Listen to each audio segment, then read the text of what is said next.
Joe talks about Joe. And now, your host, Joe Slepsky. Hey everybody, welcome back to Joe on Joe. It is me, your host, Joe Slepsky. And once again, every week, we are back to discuss G.I. Joe in excruciating detail. It's another episode of Joe and Joe Illustrated, where I am going to break down G.I. Joe issue number 110, page by page, panel by panel, talking about the things that I see in it, some of the themes, some of the artistic details. We've got the amazing Ron Garney joining us this week. Not literally, but his pencils are joining the book, who I'm a big fan of.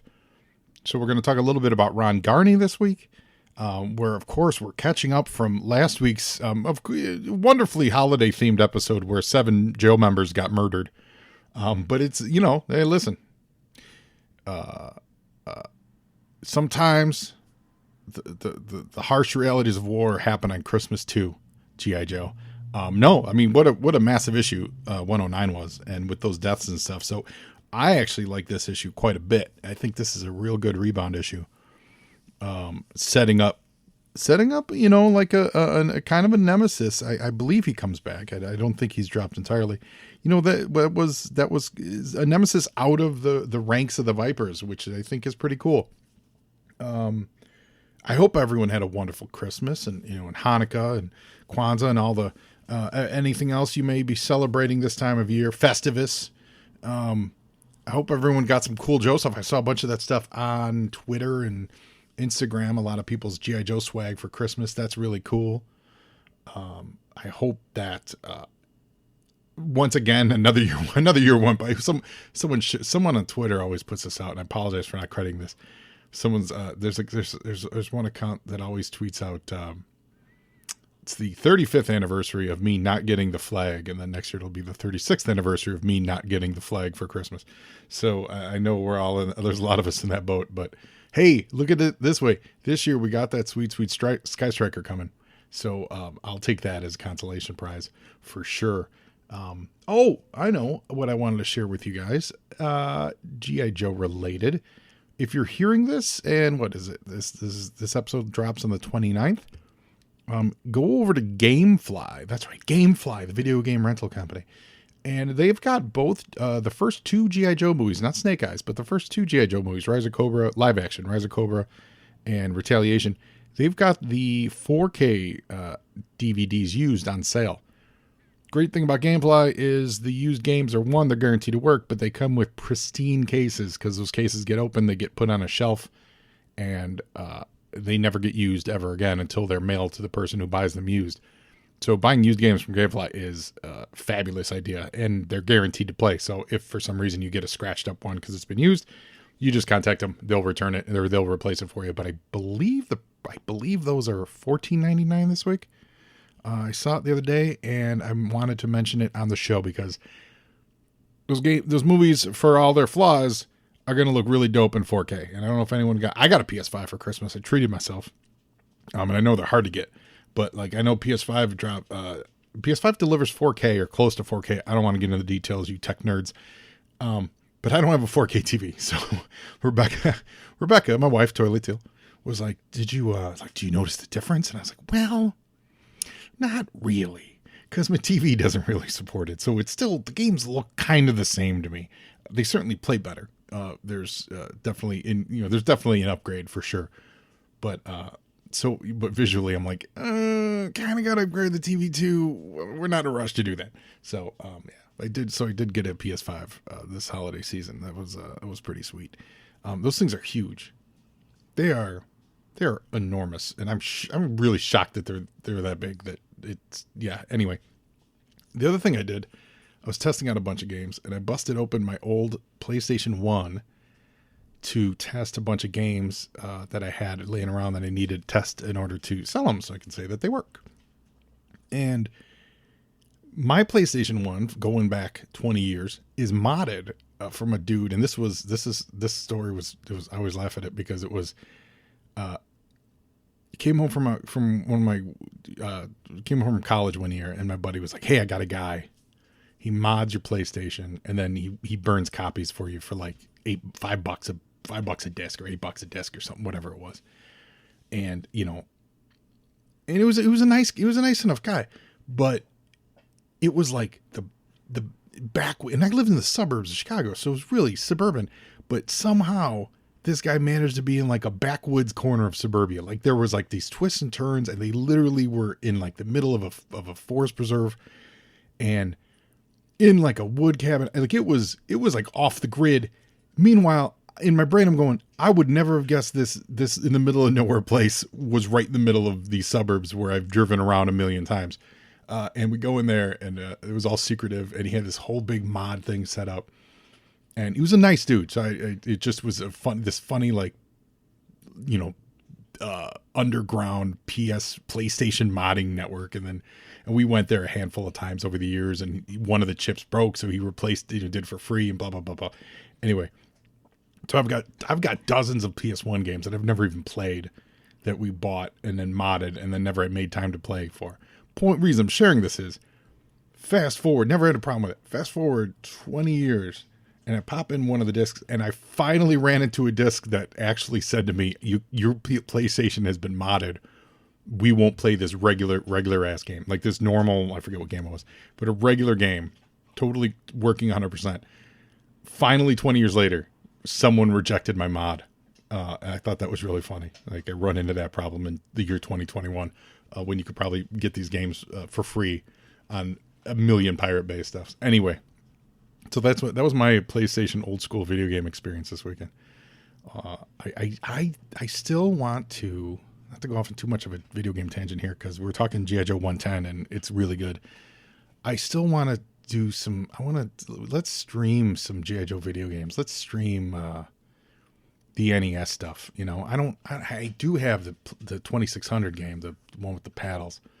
I don't know how much we'd get out of streaming that. It's pretty repetitive. At least the NES one has all the different levels, and I could play that for a few hours. But I need to do more then. Anyway, that's just me chatting off the top. I hope you guys are safe, COVID safe. I had some family members come down with it this weekend, and I know some other people. It's a lot going around. We actually, the missus and I, Toilet Teal and I, we actually canceled our Christmas Eve plans just because we're like, you know what, it's just not.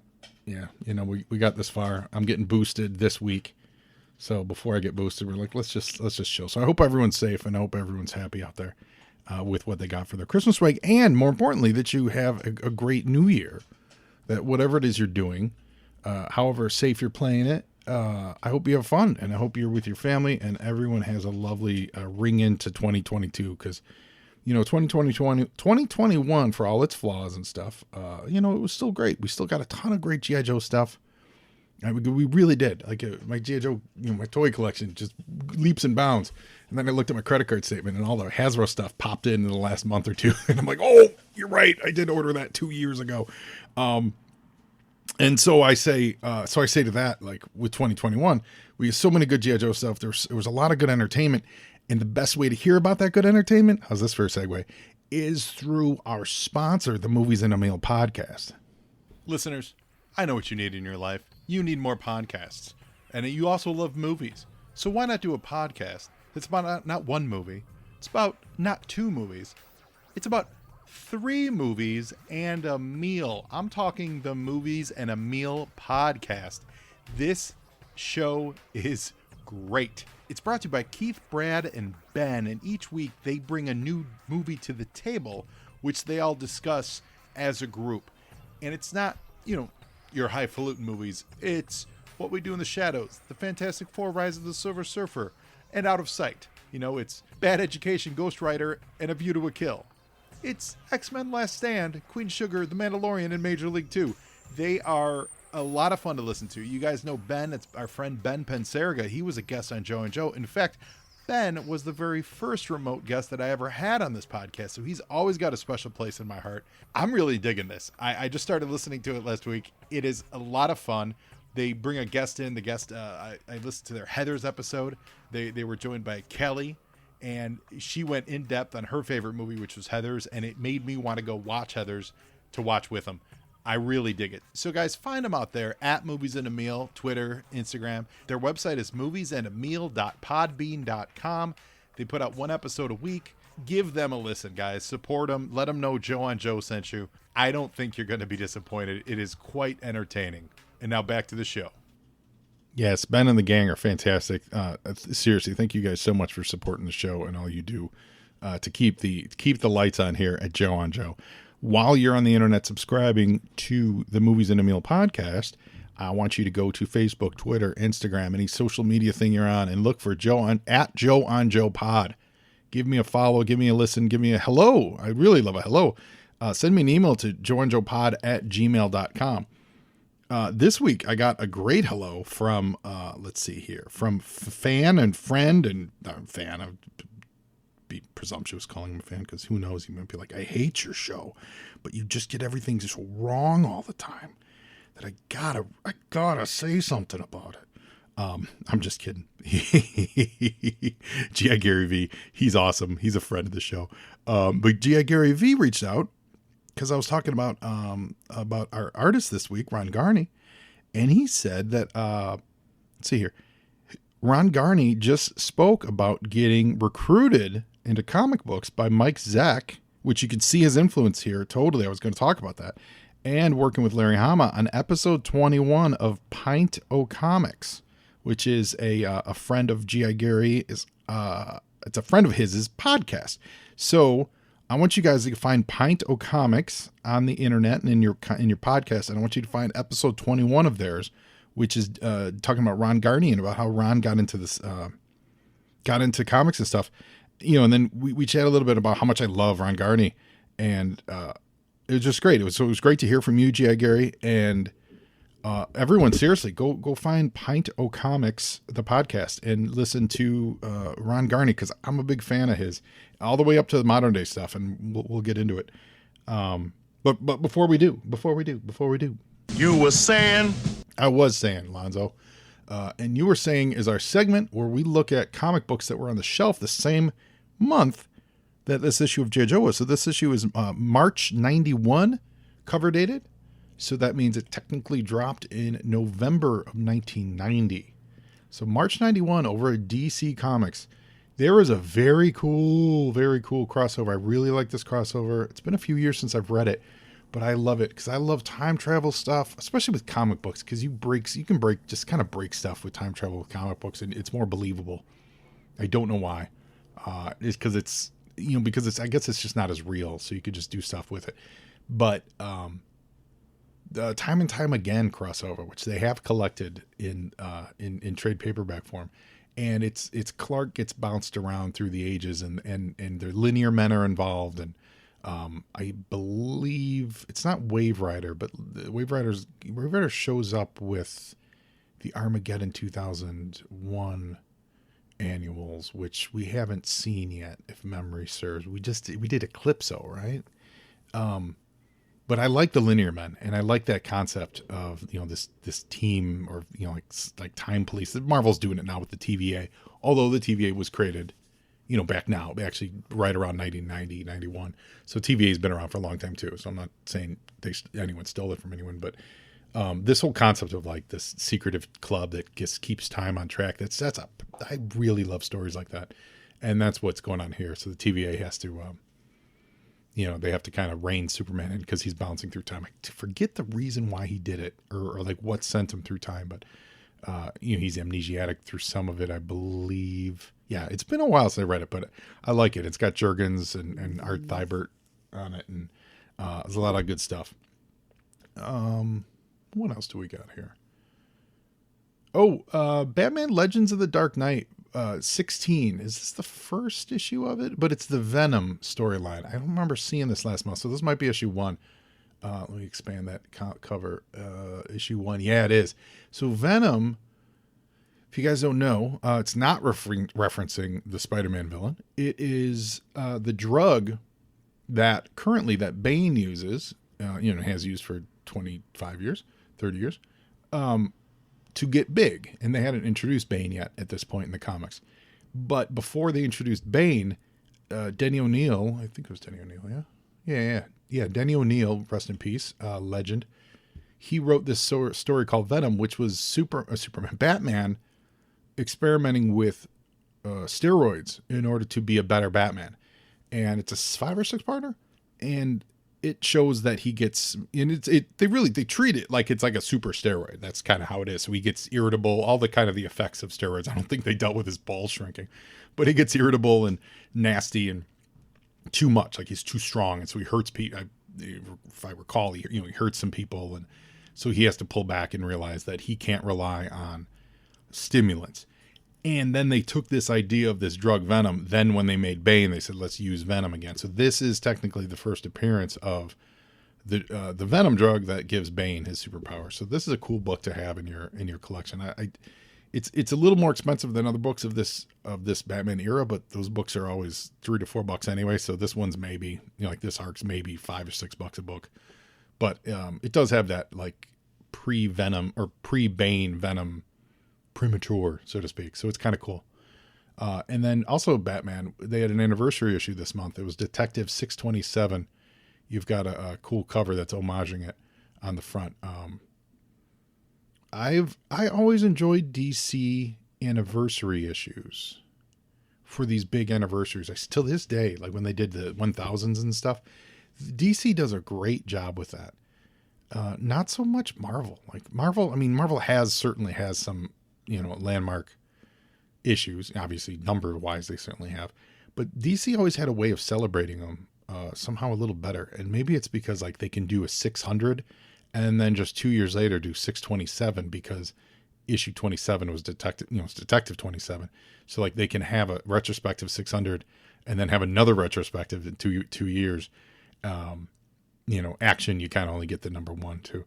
But either way, the collections are always great. And maybe it's because there's more of a different history with DC where you've got the different DC crossing over the different eras. Whenever Marvel likes to say, like Marvel's like, oh my, we're since the gold, like 80 years of, I think they recently did something like 80 years of Marvel. And it's because they count like the first, I guess they count it from like issue Marvel Comics #1, which is the Human Torch and Captain America and stuff. I think that's technically where they count it, which is 1939 or 1940. And it's like, it's not 80 years of Marvel, guys. It's really not. It's whatever it was, 61. Like it was Fantastic Four. That's the beginning of Marvel Comics. I really hate when Marvel gloms out of that. But with DC, it's real genuine, So when they're doing these anniversary issues and they can reprint really old stuff and they, kind of celebrate it. And the one that I love is it Showcase? Well, Showcase did a cool one too, but Brave and the Bold too. Was it Brave and the Bold 200 where it was Golden Age Batman meeting at that point like Bronze Age Batman, and Showcase 100, I think, where they had every character that had ever appeared in Showcase, which at that time 100 issues, and the early issues weren't monthly, so like it really spanned like I think 20 years worth of Showcase in that series, and it's cool. And that's just, I like that, and that's something that I don't think Marvel really does that well, and for good reason. I slag Marvel for it in the sense that Marvel for me isn't about nostalgia. Marvel's more about the current, even in all their iterations, which is kind of weird. I gotta be honest, kind of weird for me to watch everyone celebrate Marvel's love, newfound love for the multiverse, because that's not what Marvel's about.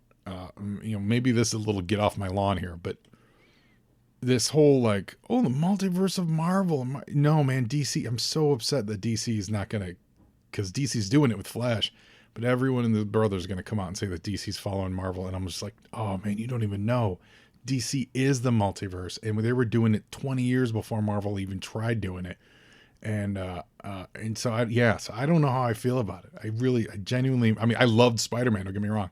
And I love seeing, they're enjoyable. But at the end of the day, I go, no, it just doesn't feel Marvel to me. It just doesn't. So anyway, that's a tangent. What else we got here?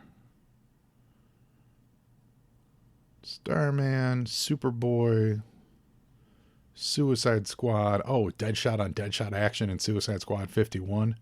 Again, that's a series that's really good. I know it's got, the artwork's kind of straightforward. It's not real flashy. It's not real hip.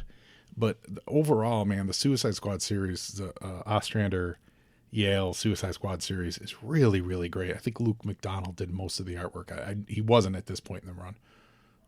I don't believe. But it's just really, really great stuff. But that's, that's enough for DC. You were saying? Man, looking at the timer. I've been chatting for a while. Marvel's in a moment right now. Marvel's really having a moment.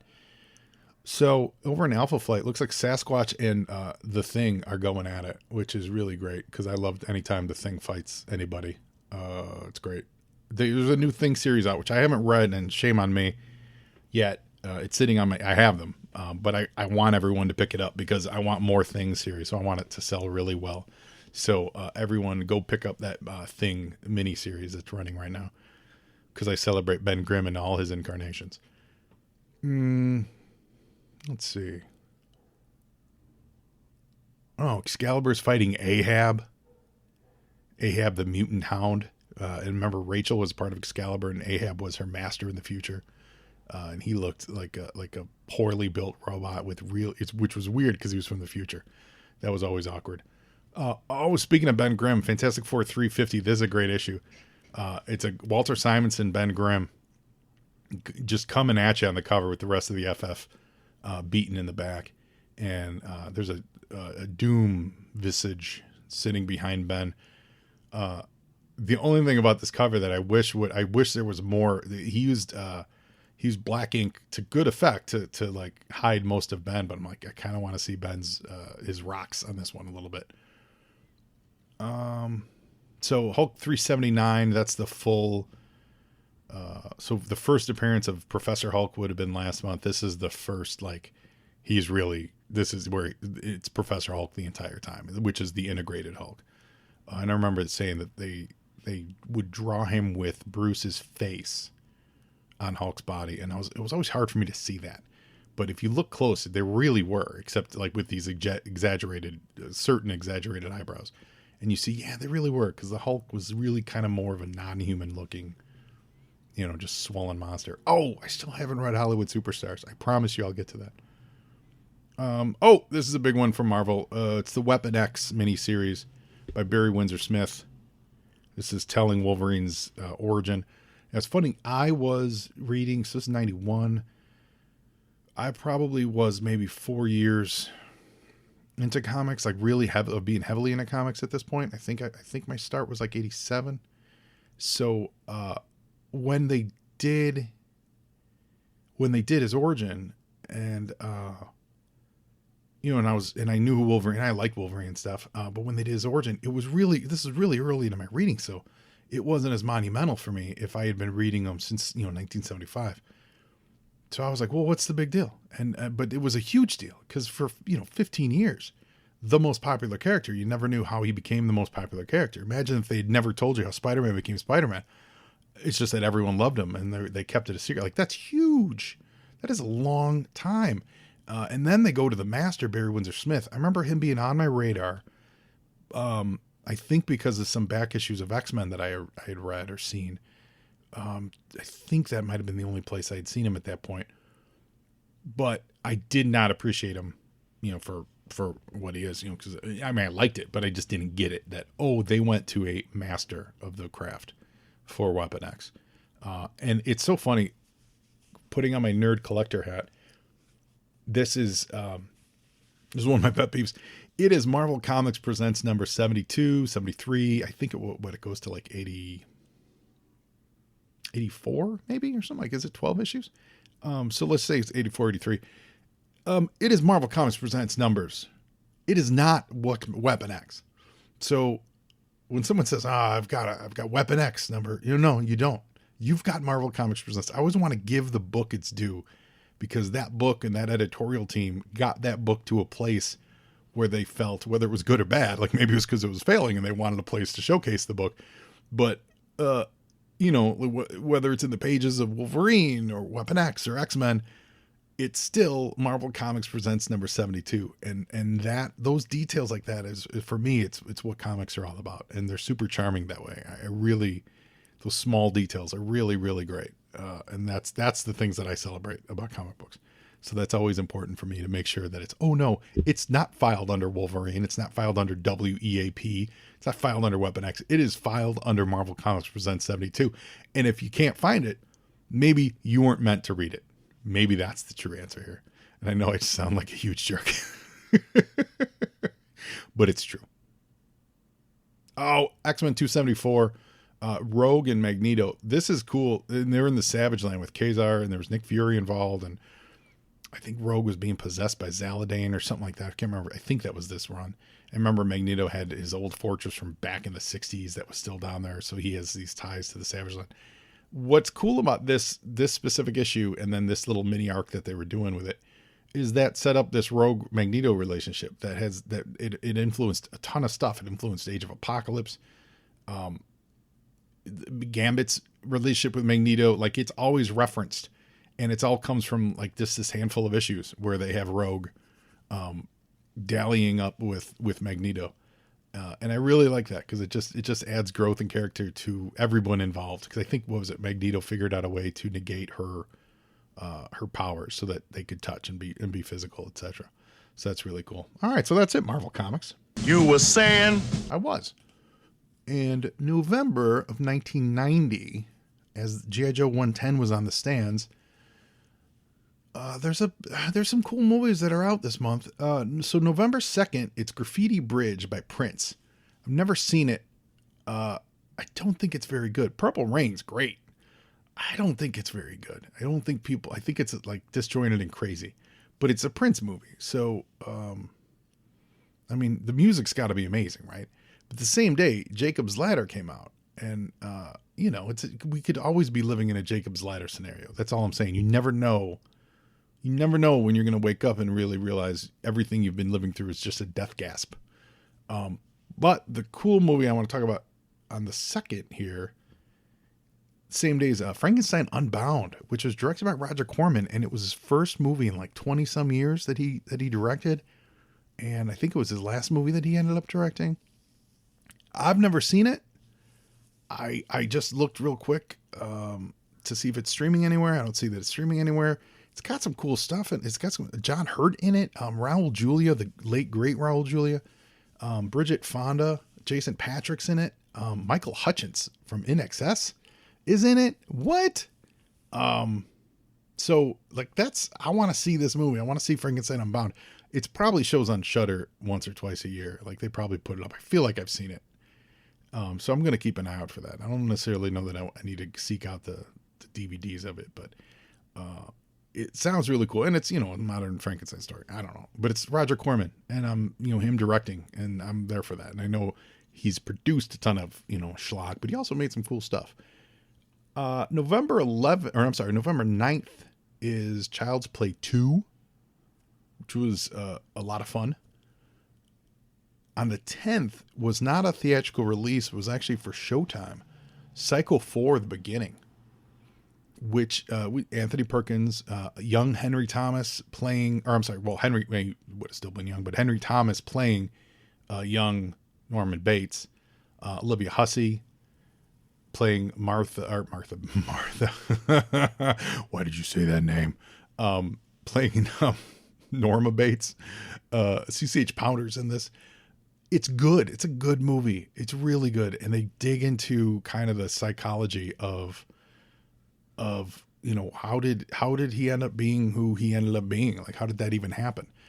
And it works. I think it works. I remember really enjoying it when I saw it. I have not seen it in a long time, but I remember really enjoying it. There's some twists and stuff in there that you go, well, is that really necessary? But I don't want to spoil it for you. But if you haven't seen it, Psycho 4 is totally worth watching. If you were fans of Bates Motel, the TV show, which I was, it's got nothing to do with that. They're treading the same ground, but they're completely unrelated and completely, like, they don't really take notes from each other or anything. But I did like the Bates Motel show. But Psycho 4, The Beginning is pretty underrated, especially because it was just a Showtime movie. Well, the big movie Home Alone on November 16th came out the same day as Rocky 5. Now, Rocky 5 should be amazing. Rocky 5 is terrible. Rocky 5 was directed by John Avildsen, who came back after, he directed Rocky, And man, did they just miss on everything with Rocky 5. We got to get to this comic book because I could talk about Rocky 5 and how much it just misses the mark. I'll just say this. The best part about Rocky 5 is it picks up literally days after Rocky 4. Or, well, he picks up the moment after Rocky 4. He lands from Russia, the airplane, days later, presuming it takes him a couple days to get cleaned up and come flying home. And in those days, I know you're thinking I'm going to say, oh, he's become a punch drunk moron. No, that's not what I'm going to say. I'm going to say in those days, his son ages from a little 5th grader who's running around with a robot to, in Rocky 5, he's in high school in the span of a week. So that's awesome. Stephen King's It came out November 18th, which was made for TV. Everyone forgets. I prefer the newer movies. I've seen this old one. I didn't see this when it came out, so I actually don't have a lot of nostalgia for this from watching it and being scared as a kid. Although, Tim Curry's amazing, but I think I prefer the new movies more. On the 21st, we had Dancing with Wolves. That was huge. Predator 2, which I think has gotten better with time. When I first saw Predator 2, I did not enjoy it. But I've seen it many times since, and it does improve with age. I think Predator 2 is underrated. And also Three Men and a Little Lady on November 21st, which was a massive hit, a real massive hit. What else do we got? Oh, in the end of the month, to round out this month of pretty big movies, Misery with James Caan, Kathy Bates, directed by Rob Reiner. Pardon me, I just had a sneeze. Directed by Rob Reiner. Misery is amazing. Misery is amazing. Like, Kathy Bates just landed on the map and basically said, I'm going to work in anything that I want to work in for the rest of my career. And all because of her wonderful performance in Misery. I'm a big Kathy Bates fan. I think she's great. James Caan was awesome. Someone was talking about this movie. Who was it? And they were talking about, the guy who directed Men in Black, who was the cinematographer on Misery, and Barry Sonnenfeld. That's who. Barry Sonnenfeld was on a podcast recently, and he was talking about being on the set of Misery. And he was like, he was I don't know if he and James Caan personally actually get along. I don't know how much they actually like each other, but he was not taking anything away from James Caan's abilities. He said, but you cast the most hyperactive guy who cannot sit still, and you ask him to stay still on a set in a bed for months at a time. And I guess that was a big problem where they just couldn't get him to literally stand still for whatever reasons. He was, anyway, but it was great. I heard that on, I think it was on the Gilbert Gottfried podcast where they talked about that, and his description of having to deal with James Caan, trying to calm down, was pretty entertaining. Now, mass is ready. So here we are, G.I. Joe 110, cover by Ron Garney. G.I. Joe versus the Saw Viper. We've got the, I almost said the victim, but we do have the victims. We got a bunch of dead G.I. Joes on the cover. That's what's crazy about this. Last cover, we quote unquote had dead G.I. Joes too, but they were all actually alive on the cover. It was more of an in memoriam, right? It was more of saying, hey, these guys are in trouble, or, they could maybe be their spirits or their, no, on this one, they're actually dead. Quick Kick's eyes are rolled up in the back of his head. Doc, straight up dead. Crankcase, straight up dead. And then, is that Thunder that he's got? Or, yeah. They're actually dead on the cover of this. So let's not get this twisted. There are dead G.I. Joes on the cover of G.I. Joe 110, which is fantastic. Actual dead G.I. Joes. Confirmed dead in the previous issue. Shown dead on the next issue. I love it. I think it's, I think it's awesome. It's good. And, versus the Saw Viper. You see a lot of Mike Zeck's influence on Doc's face here, guys, because we're going to talk about that with Ron Garney stuff. You see it a lot in his jaws. The jaw lines that he, like in the smiles that he gives his characters throughout this. This is early Ron Garney, and he would absolutely pop onto the scene. Yo, Joe! In about, so this was 1990, 94, in about 4 years, maybe 4 years, with his Captain America stuff. That's when I know that's when I first noticed him. I think that's when most people first noticed him. He did a little Daredevil in 1991. He did a little Ghost Rider. He did a good strong, like 12 issue stint on Ghost Rider from like 93, 94, which I'm sure is good. Actually, I do have those. I don't know if I've read them yet, but I did recently put a Ghost Rider run together. Looking at his biography here. Yeah. So it's like, so he bounced around on those. Actually, it's funny looking at this. He's pretty much, with the exception of his new stuff at Berserker, he's mostly worked at, Marvel, although they, you know what? I know they're missing one of his self-published stuff. Was it Men of War, Men of Action, Men of Rage? But when he dropped Captain America 444 with Mark Waid, it was a watershed moment for Captain America fans. If you've never read his Captain America stuff, specifically it's Man Without a Country is like the first storyline, and the first actual issue is just Captain America's not even in the first issue. It's about what he represents. It's really well written by Mark Waid. In the art style that Garney brought to it, it broke through, like what they found, whether they found the right way to ink it or his style evolved. You know, by that point, you know, he'd been working in the industry for 3-4 years. Absolutely dynamite. Like it Captain America 444 hit the stands, and everyone went, "You need to read Captain America." And we're like, the guy who just died in a robotic suit after becoming a wolf, like that Captain America. And they were like, "Yeah, that's a good book. Like, this is different." And then they brought him back and they did him. He was Man Without a Country, and so he was on the run because he was, you know, like he wasn't welcome in America. I forget what the reason was. But Garney's his line work just got really bold and expressive, and just really, like, bold and expressive is the best way to really put it. And the line work here is still very, I'm seeing it. I like it. I do like it. So don't get me wrong, but like, you see a lot of his influences here. You see a lot of Zek. You see a lot of thinner lines. And when you fast forward, 30 years later, of course, everyone changes. His stuff on Berserker, which is the Keanu Reeves book, is so strong and so bold. And it's just like, you're like, wow, he's doing that. I don't know. I actually don't know the technique he's doing it, but like, you could see him doing it with like a Sharpie, and it just looks great. Like, everyone looks primal, and it's in certain books are great for that. Like I don't know if that would be a great look for a My Little Pony book, right? But it's perfect for Berserker. And not to name drop or get weird.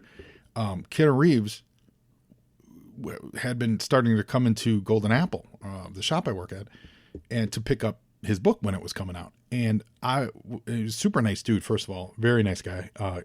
He came in multiple times and we got to know him a little bit, and really nice dude.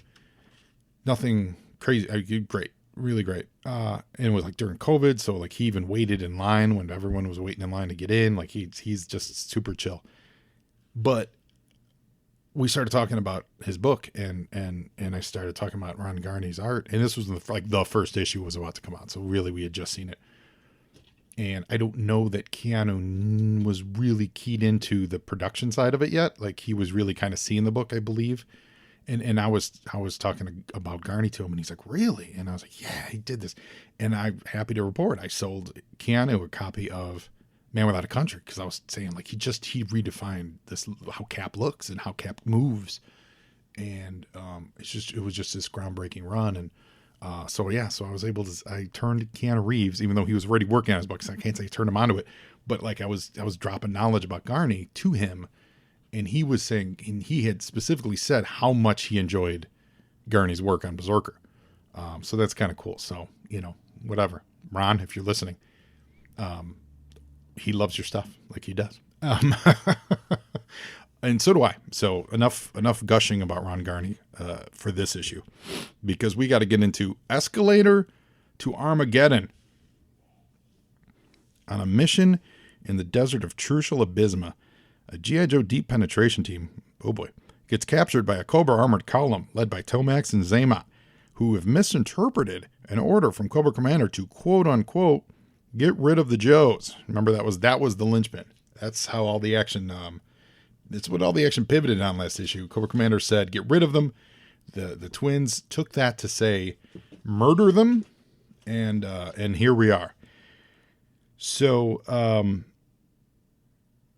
Hawk, Lieutenant Falcon, and Cross Country are the only ones left. And they had stolen a Cobra, what was it, Cobra Rage? And they were with Quick Kick and a couple others who died in the explosion of the Cobra Rage. So writer Larry Hama, penciler Ron Garney, inker Fred Fredericks, letterer Rick Parker, colors Bob Sharon, Bobby Chase editor, DeFalco editor-in-chief, and Duke. Did I say Hawk? I'm sorry, I meant Duke. Duke is upset, and I love the way they portray Duke in this. He is furious. He's not going down without a fight. It's also good timing with Lieutenant Falcon because Yo, Joe! I just read that Falcon-centric modern issue of G.I. Joe, which was really, really good. And in that, a little shout out, I forget if it was that issue or the issue prior to that. I just saw that our friend of the show, Diana Davis, got a shout out because she wrote up the retrospective on the Hasbro exec who basically spearheaded, and I'm blanking on his name right now. It's not in front of me. I'm sorry. Who passed away recently. So shout out to everyone involved. So we get some Lieutenant Falcon action here, and I like that it's Duke and Falcon because in the movie they're brothers, etc.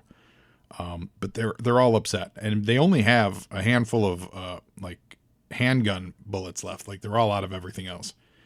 And Falcon says he's got 2 bullets. He's shooting for Quick Kick and Crankcase. Duke's got 2 for Doc and Breaker. And luckily Cross Country is 3 for Heavy Metal, Crazy Legs, and Thunder. And I have a 4th bullet, but I'm not going to name it for anyone. I'm going to use that on myself. Anyway, the Saw Viper is going to mow them all down, and he tells all the other Vipers to chill out because they're mine. I'm going to take all the glory here.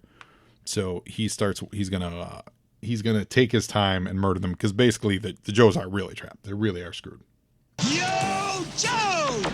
This is a great page. Great cliffhanging in the previous issue. We get the Joes were doing a space shuttle. They needed to get their heavy armor there to help these guys as quick as possible. So they sent the Defiant up in the sky, and the mobile battle bunker was dropping down. And as it was entering atmosphere, its parachutes blew away. So we were left on a cliffhanger that these 3 guys were going to die. And it's Rock and Roll, Wild Card, and Clutch. And those 3 absolutely fit the bill of the other 7 who died. Kind of, not maybe Rock and Roll is a little more main character, but Clutch hadn't been used in forever. Wild Card's kind of a newbie that doesn't, he's funny for a laugh, but he's not one of the main characters. It's not Flint and Lady J, right? So in the issue where they did kill everybody, Larry also set up that, hey, guess what? 3 more people are going to die. And those 3 that are in this are 100% believable that he would kill them. I mean, he killed Quick Kick. He killed Doc. He killed Breaker, right? Those guys are absolutely in the same level as these 3 here that are crashing to Earth in the mobile battle bunker. But what's great about this is you remember that tension and you're like, oh yeah, are these guys going to die too? And then they play it for laughs, and you think about like comedy and drama, and you get the tension, then you do like a pressure valve of something funny. And in this case, it is kind of funny that Wildcard forgot, oh, wait a minute. The ones that burned away, the parachutes that burned away were supposed to burn away. Their only purpose was to slow down the descent enough so that the second set of parachutes can deploy safely. And so Clutch and Rock and Roll are going to murder him because he forgot all about it, and they thought they were going to die. So this is I really like this bit of levity in the middle of all this stuff because first 2 pages are as serious as it gets. Yo, Joe! Now below, in another part of the desert. So this whole operation that they're getting into, and this is, remember, it's Trucial Abysma, And on the other side of Trucial Abysma is the Emirate of Benzine. Benzine has all the oil. Abysma has nothing. The Abysmans, they have nothing.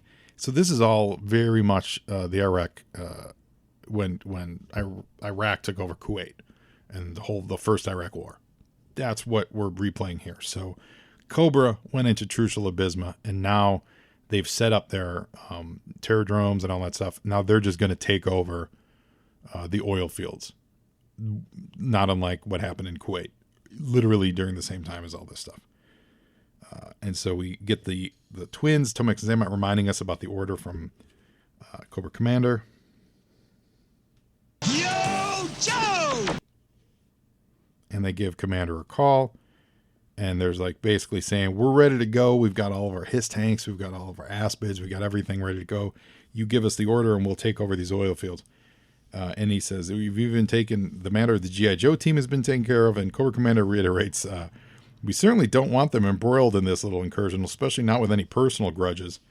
And that's when, is that Zaymont or Tomax? Whoever he's talking to is Tomax calling. So when Tomax was like, what? Like, let him go? And then Cobra Commander twigs on that something's wrong. I want to point out, now, whether this is because we have a new artist on this issue or, for whatever reason, whether this was in the script, I don't know. But let's welcome to the Cobra Club two foxy purple leather-clad Cobra agents who are running the mission board. Like the board that keeps track of where all their assets are, that are in every major, like war movie, they shuffle around the tanks and stuff.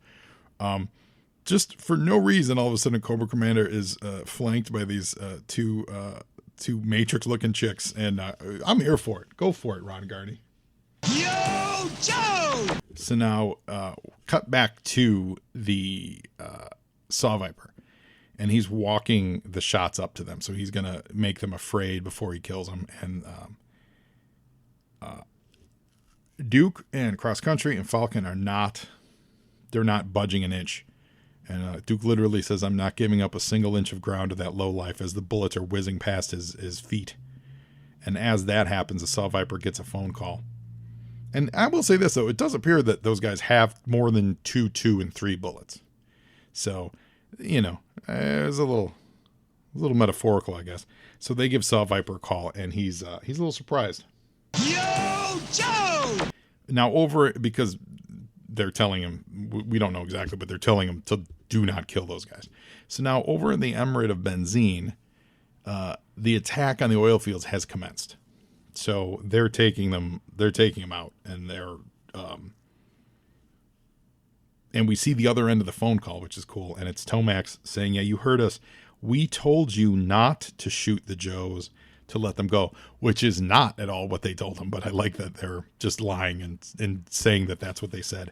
But that is absolutely not what they told us. I'm actually on the Saw Viper side on this one. That is not what they said. Yo, Joe! And he says, well, actually what they're saying now is he's saying, don't shoot the remaining Joes. Okay, maybe that's it. Because he says, they're in my sights. All it would take is an 8-ounce trigger pull in their history. And we don't care, you murderous moron. Let them go, and we'll come back there and shove that machine gun down your throat sideways. So that's, I like that they're asserting themselves, the Crimson Twins. I feel like they in the comic, they've never really gotten their due.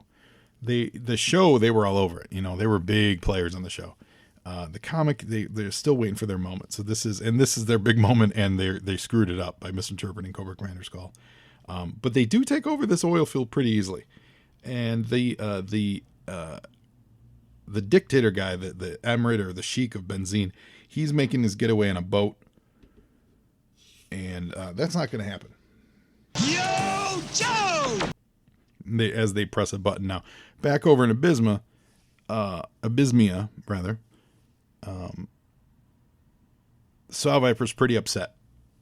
And they turn their tanks around and they're leaving. And so leaving Duke, and Duke's furious. He is still shooting at them, and he actually manages to land a shot right on Saw Viper's helmet. And he's yelling at him, I'm going to track you down and lay him, I'm going to track him down and lay him low. And, somehow, because it's comics and, there's no way he would have heard him, but he can hear him. He says, you just do that. I'll be waiting on you because the only way I'll get to you, because that's the only way I'll get to do you like I did your buddies. Ha ha ha ha ha ha. Ha ha. Let's see. Ha ha ha ha ha ha ha ha ha ha. Ha ha ha ha ha ha ha ha ha ha. I don't know. It's a lot of ha's. Sorry about that. I got fixated with counting the ha's.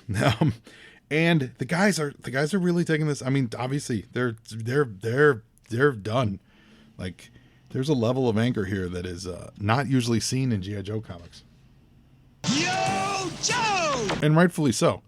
So in the Bay of Benzine, the Highness, the guy, the chief, I guess dictator or whatever, he gets on their boat, and before they could do that, Cobra, who's also in the harbor, they launch just a volley of missiles. I love the economy of storytelling that's happening in this whole book. Like, really is great. There's only a few pages dedicated to this whole invasion, and they get right to it. It's got great reaction shots. It's got great action shots, results, and then reaction. Like, this page is a good example of that. So we get a medium shot of the boat introducing this dictator who I don't think we've seen before, but they talked about him in the previous page.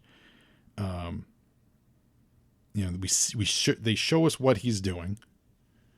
We don't need to see. We know Cobra's in the area. We don't necessarily need to see them in there. We get We get his and his buddy's reaction shot to what they're horrified at something. Then we get a nice medium, third page shot of everything that they're looking at.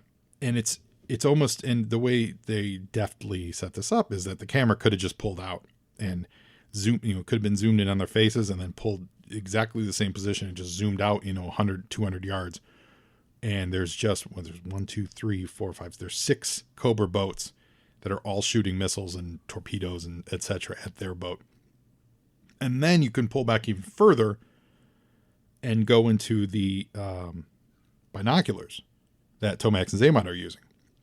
So it's this great progression of boom, boom, boom. And then you see the very satisfied reaction shot of Tomax and Xamot as that guy's boat blows up. It's a nice progressive page. It works really, really well. Yo, Joe! But because everyone needs to get a good getaway, the dictator Arab guy gets away on a they got a mini jet catapult launch off of the top of the boat. So before the boat fully blows up, they got a little mini jet launch off. So he's flying away. So he's Your Highness is getting away just in time. And as that's happening, the battle bunker has now landed safely. Let's see here. So they got to unstrap the gear, and let's see, where are they talking to? They're talking to the Defiant. Oh, that's funny. Yeah, this is a funny little bit. As they're telling the Defiant that they get there, they need a location to make sure they're going the right way. The guys in the Defiant say, "What's wrong with your voice, Wildcard? Sounds like someone's been choking you." Which, again, nice levity in the middle of this real serious stuff. Joe! I really love the use of this. Like, it's perfectly timed because this could be a real dour issue.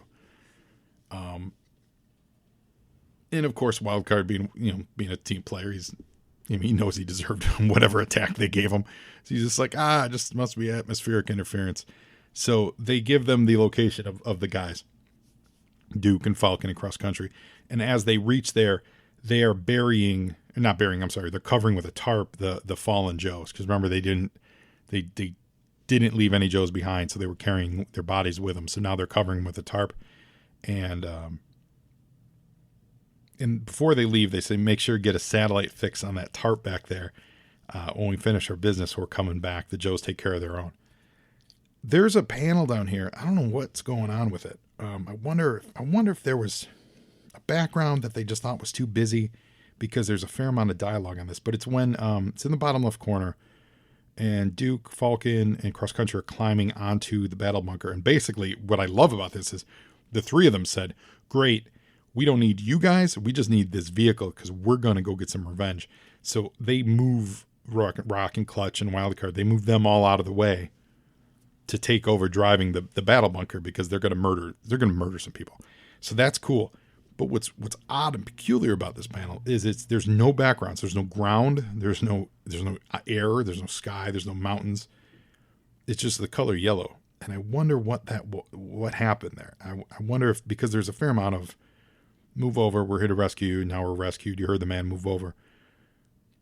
And maybe having backgrounds on this just cluttered everything, or you know what I mean? I don't, or maybe this was like a last minute redraw because something about this panel didn't really work that well. I don't know the answer to that, but it's crazy because Garney does a great job with panels, and he definitely falls in that category of Joe artist where I like to talk about of they know to ground it in the real world. So there's a lot of really good background work and all this stuff. Good terrain work.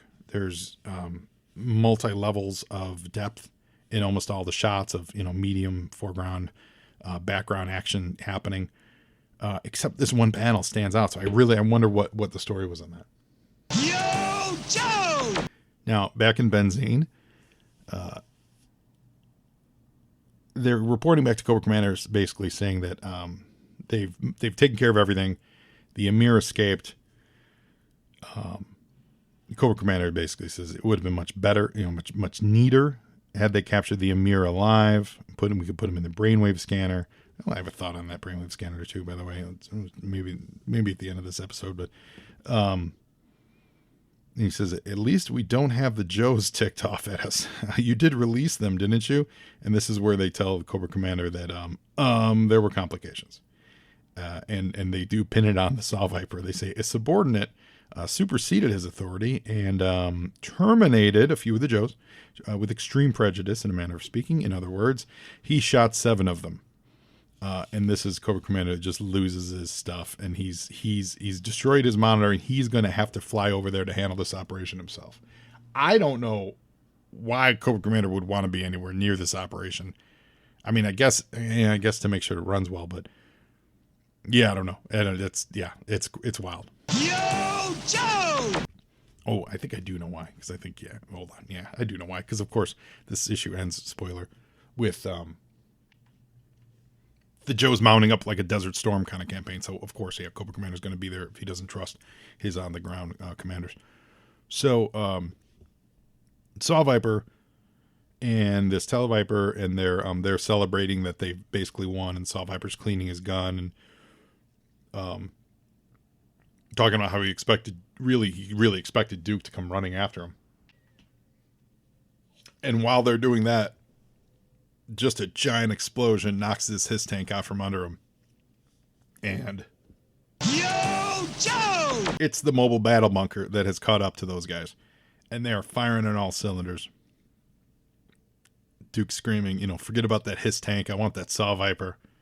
I love too that because it's because it's a toy, and you need the books to be accurate so that the kids understand what it is. But Duke has to say, forget about that HISS 2 tank. I want that Saw Viper. I have a feeling any normal person would just say, forget about that HISS tank. I want the Saw Viper. We have to be accurate because it is the toys. So I dig that. I really dig that about all this stuff. It just always has to be so specific to what the moment is. And everyone has to name check everything because you want to make sure that the toys sell. That's cool. So Saw Viper realizes they're kind of screwed. But they're going to make one effort to get away from this. Yo, Joe! And they do. The HISS 2 tank, they manage to get a shot off at the battle bunker, and they burst a bunch of the hydraulic fluid, so the battle bunker's missiles can't launch. I gotta say, I think that's a little quick. I would have expected the battle bunker to be a little tougher than just kind of 1 or 2 shots, and all of a sudden they can't load their missiles. So basically, they can't raise the missiles to firing position, and so because the missiles aren't raised to firing position, the safeties won't disengage on the missiles, so and their small guns won't penetrate the HISS tank. So the Joes are in a little bit of trouble. Yo, Joe! And we had an ad for the Silver Surfer video game from Nintendo. I had this game. I loved that game. I played that game a ton. It had people like the Possessor and Reptile and Mephisto and the Skrull Emperor and Firelord and stuff. I played the heck out of that game. I don't know if I ever beat it, but I know I got really far in it once or twice. But that was fun. It was kind of like River Raid, but with Silver Surfer. And then the next page is a Silver Surfer high score contest. So if you got the high score, you won a Silver Surfer jet ski. Please tell me someone knows someone who won the Silver Surfer customized jet ski. That'd be amazing. So this is it's clutch, and this is great that it's clutch. This hydraulics are for sissies, and they get these giant wrenches out, and they use their muscles just to lift the missiles into place, into firing position. So they don't need the hydraulics. They literally just lift them up into position, which is great.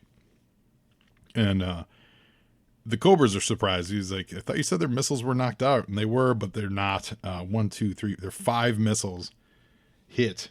Like, they don't waste any. All 5 missiles hit that Hiss tank. Yo, Joe! Pardon me, Hiss 2 tank. But the Saw Viper jumped clear. So they absolutely killed that Televiper. That's great. Duke's on Saw Viper, and he stops, and Saw Viper's reaching for his gun. And Duke pulls a Dirty Harry. He's like, go for it. Grab that piece and swing that muzzle in my direction. I'm waiting for an excuse. And the Saw Viper's like, I ain't stupid enough to give it to you. You can't bring yourself to shoot an unarmed man. And he says, you can't even take me prisoner because you're in Trucial Abysma illegally. In fact, what he did there wasn't even a crime. And so now Falcon or Clutch, who's saying that? That might be Falcon. I don't know who's saying that. Yeah, that is. I think that is Falcon saying that. Come on, Duke. We've got to get back and take care of our own, like you said. And Duke says, I'll see you again sometime. Not if I see you first. So it's a great setup for a recurring villain. Don't get me wrong. I love that. I love the setup. I love the look, the angle that they give, that Garney gave Duke. It's awesome. The framing on his hand around the gun. This is classic Western stuff. This whole page is like a Western. You could absolutely see this in, like weird Western tales. This is awesome. What I don't like is I want Duke to murder him. There's a world of G.I. Joe where this spins off and Duke is put onto, like court-martial for the murder of Saw Viper, because he took the law into his own hands kind of a thing. And if what Saw Viper did wasn't illegal, then what Duke did, how can that be? I guess they followed the Geneva Convention, but, you know what I mean? Like there's a big part of me that says, if we're going to this realism of killing Joes, and maybe it's not Duke, then maybe you say, and because Duke's Duke, although in the comics, I'd make the argument, Duke's not Duke in the comics. Duke's not as important as, say, Hawk. The cartoon, obviously, Duke is the lead. Maybe you give this to Falcon, or you give it to Cross Country, and you put Cross Country on trial for murder, etc. Like, I would have loved to have seen what that would be. Having said that, I love that they set up this Saw Viper as like this big boogeyman. That's cool. Yo, Joe! And so now back in Utah, the Joes have straight up mobilized. They've gotten everything together, and they're calling it, this is the big one. Every Joe can walk, and every piece of equipment is going on this mission. All reserves are going along. It's a bigger muster than the one we had for the invasion of Cobra Island. And the way they're going to get there is because this is actually, and again, it's like the Gulf War. They took over Kuwait. They took over Benzine here. And so they're actually getting public support now from branches of armed forces. This isn't like a secret affair. Yo, Joe! So they get complete cooperation of the Military Airlift Command. So the sky is full of C-130s and I don't even know what other, just giant airplanes. I think the one is a Spruce Goose, and I'm not even joking.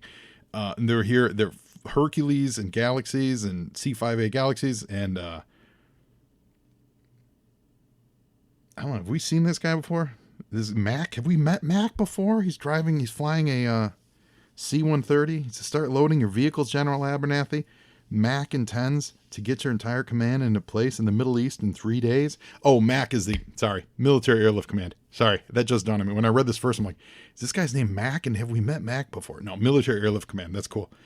But yeah, so Hawk is like outstanding. In 3 days' time, the Joes will commence to kick butt. So this is great. So it's awesome. What I love about this is it's like silently setting up this massive. Silently, it's not really silently. They murdered 3 people, but it's setting up this massive event in a place that we had there was no foreshadowing for it. It's just, hey, here's a nation state. Some bad stuff's going on. Some really bad stuff happened to 7 Joes, and then now we're going into an invasion of Cobra Island style adventure. That's really cool. We also get a Joe profile for Lady J. Remember they started doing these 2 issues ago. Her best bibliographies are from issue 32, 34, 38, 44, 50, 53. That's 53 is where Flint makes his first pass on her. 57, she goes to Castle Destro with Flint. 63, she's on that vacation with Snake Eyes and Scarlet, and where they quote unquote die. 67, Lady J punches Flint. 77 was that cat fight with Zorana. I wasn't happy. That was unnecessary. And then in 101, 102, 105, she's in Sierra Gorda with that October Guard, and then one October Guardsman who's all flirting on her. So we also got some post-bach from the pit here. We've got letters from Karen Enriquez out of Gahanna, Ohio. And actually, she's asking about Millville, which is a good question because we haven't had a lot of follow-up on Millville in quite a while, like 5 issues, like 5 or 6 months. And I like that. He's just letting that simmer. It says they're going to be coming to a boil fairly soon. From Mamius Gakrinski out of Warsaw, Poland. Awesome. And so he's asking about, is Beachhead going to be featured? Sean Phillips from Lincoln, Missouri? Lincoln, Maine. Lincoln, Maine. M-E, right? Maine, that's Maine. Stephanie Jordan out of Vine Grove, Kentucky. And then Clay Fernald from North Abington, Massachusetts. And actually, he's asking, this is a quote, he's asking, did Larry have anything to do with the Excalibur number 27 crossover where Excalibur met the Nth Man? And Larry says, no, Chris Claremont did that all by himself. So that's it, guys, for G.I. Joe number 110. What a great book. I can't wait to get to 111. I don't even have it in front of me, so I don't even know what it's all about with 111.